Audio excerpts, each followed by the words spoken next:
आज की बात अब हर शाम सोमवार से शुक्रवार 8:30 बजे से।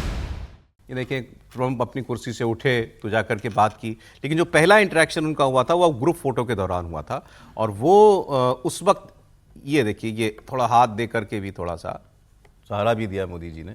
तो क्या ट्रम्प की उम्र तो हो चली है, एहसास हम लोगों को अब हो रहा है कि बिल्कुल। और प्रधानमंत्री प्रॉब्लम है। हाँ, प्रधानमंत्री जब बात कर रहे थे, सारे जो एक मंच है, मतलब एक टेबल है जिस पे बैठे हुए थे, जिसका जिक्र भी आपने किया, तो वो एड्रेस कर रहे थे सारे जहाँ वहाँ राष्ट्रीय अध्यक्ष जो हैं उनको कर रहे थे। तब उन्होंने ये बात कही कि जो देश हैं, विभिन्न देश हैं, उनमें ट्रस्ट की कमी जो है वो दिखाई दे रही है। और उस वक्त उन्होंने ये बात की, जो नाविकों के जो सुरक्षा की बात की, उन्होंने ये भी बताया कि कई देशों के जो नाविक हैं उनका नुकसान हुआ है, मतलब उनके जान माल का नुकसान हुआ। तो ये सारी बातें जब वो कर रहे थे तो ट्रम्प वहाँ बैठे हुए थे। और सर, आपने बहुत सारे इंटरनेशनल इवेंट्स कवर किए होंगे, मैं भी 2-4 में गया हूँ।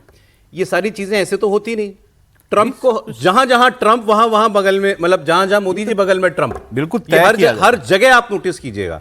पहली ग्रुप फोटो में भी, कल ये वाली जो अभी जिसमें वो थोड़ा हाथ का सहारा देने की कोशिश की मोदी जी ने, वो एक स्टेप लेने के लिए, उस जगह भी जहां G7 का समिट, जहां अंदर बैठने की कल ओपनिंग सेशन में तय जगह थी, वहां भी उनके बगल में मोदी। बिल्कुल। देखिए, वहाँ नीचे अगर आप ध्यान से देखेंगे, नीचे एक चिट लगी होती है किसको कहाँ खड़ा होना है बाकायदा, और ऐसे कुर्सियों में भी लगा होता है किसको कहाँ बैठना है।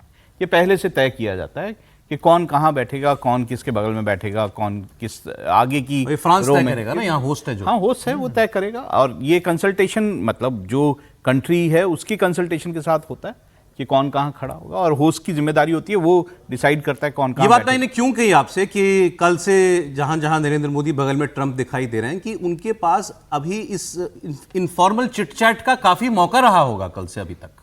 तो इसमें बायलैटरल में तो जो बातें होंगी उसमें हुई होंगी। ऐसा नहीं है कि यहाँ केवल एक बार हेलो के, कितनी बार हेलो करोगे आप, कुछ तो बात करोगे ही ना। बहुत ज्यादा बात तो नहीं हो पाती है ऐसी, मतलब हाँ, बायलैटरल में ही ज्यादा बात हो पाती है। हाँ सर, यहाँ मुझे नहीं लगता है कि ऐसे जगहों पर इनफॉर्मल टॉक्स की जगह होती है।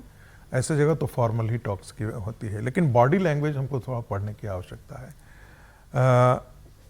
यदि हम देखेंगे कि ट्रंप का बॉडी लैंग्वेज बहुत कंफर्टेबल बॉडी लैंग्वेज नहीं है प्रधानमंत्री नरेंद्र मोदी के आगे। और दूसरी बात एक ध्यान रखना चाहिए, एक गले नहीं लगे, एक बार भी गले नहीं लगे हैं। दूसरी बात, उन्होंने हाथ बढ़ाया है। हाथ, यदि नरेंद्र मोदी का हाथ बढ़ाने का आप स्टाइल देखें तो जो गर्मजोशी से होना चाहिए था आगे बढ़ाना, उस ढंग से नहीं है। थोड़ा सा हाथ, हम जिसे कहते हैं ना, हम कई बार बच्चों को कहते हैं कि जरा हाथ ऊपर उठाओ, तो कई बच्चा लोग इतना ही पर हाथ उठाता है, तो हम लोग कहते हैं पूरा उठाओ या तो एकदम मत उठाओ। तो नरेंद्र मोदी भी बहुत कूल, जिसको कहते हैं ना, बहुत कोल्ड रिस्पॉन्स दे रहे हैं ठीक कर रहे हैं ट्रंप को, बिल्कुल ठीक कर रहे हैं। दूसरी बात देखिए, ये चीज़ हमें भूलना नहीं चाहिए। कई बार हम इन चीज़ों को लेकर के भारत में बड़ी जय जयकार होने लगती है।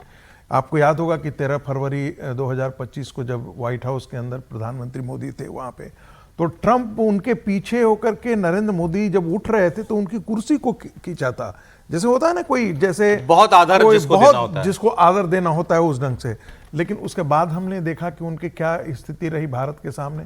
तो यहाँ भी ट्रंप को, और खास करके जो गोरे लोग होते हैं उनको लेकर के हमारे मन में हमेशा जो है ना इस प्रकार की भावना आती है, they will be always soft spoken. हम वो कभी भी उनको आप एग्रेशन और इस ढंग की बात के नहीं कर रहे हैं, लेकिन वो अंदर से संजय राउत वाला भाषा यूज नहीं कर सकते हैं, लेकिन अंदर से वो उतने ही, जिसको कह सकते हैं ना, घाघ होते हैं। अंदर से वो उतने ही मन में आपके वही भाव आ रहा है ट्रंप के लिए जो संजय राउत जी के मन में अपने सांसदों के लिए आया। धूर्तता, वो अपनी चीजों को करवाने के लिए ये सब करते हैं। इतनी खबर तो हमारे पास है कि भाई अपने ओपनिंग रिमार्क्स में प्रधानमंत्री ने कल ये बहुत फ्री नेविगेशन की बात उठाई है। अब वो ईरान पे भी लागू होता है और इन पे भी लागू होता है। प्रधानमंत्री ने अपने नाविकों के मरने की भी बात उठाई उसमें। अच्छा, खुल के कहा है कि 3 भारतीयों की मौत हुई है। उन्होंने कहा कई भारतीयों की मौत हुई है। दो बातें जो प्रधानमंत्री ने कहा कि पूरी दुनिया अविश्वास के कारण आज सफर कर रहा है, म्यूचुअल जो ट्रस्ट है वो। और दूसरी बात कि इंटरनेशनल लॉ को कोई नहीं मान रहा है। तो ऐसी स्थिति में उंगली किस पर उठ रही थी? इन्हीं पे उठ रही ट्रंप पर ही उठ रही थी। आप बताएं सर, शाम को बायलैटरल मीटिंग से क्या उम्मीद करते हैं आप, 1.25 साल के बाद होने वाली मुलाकात में? नहीं, देखिए, बायलैटरल मीटिंग कुछ तो बेहतर की तरफ जाएगी। हालांकि जिसको कहते हैं ना कि इसको अगर पूरा देखें तो ट्रंप को अभी भी लग रहा है कि हमारी कोई बात नरेंद्र मोदी ने सुनी नहीं, हमने इतना प्रयास करके देख लिया, और वो असहजता बहुत साफ साफ दिख रही है। मोदी ने जो किया, उनके में भी असहजता दिख रही है, लेकिन वो एक ज़्यादा मैच्योर, एक ज़्यादा बेहतर रिस्पॉन्स है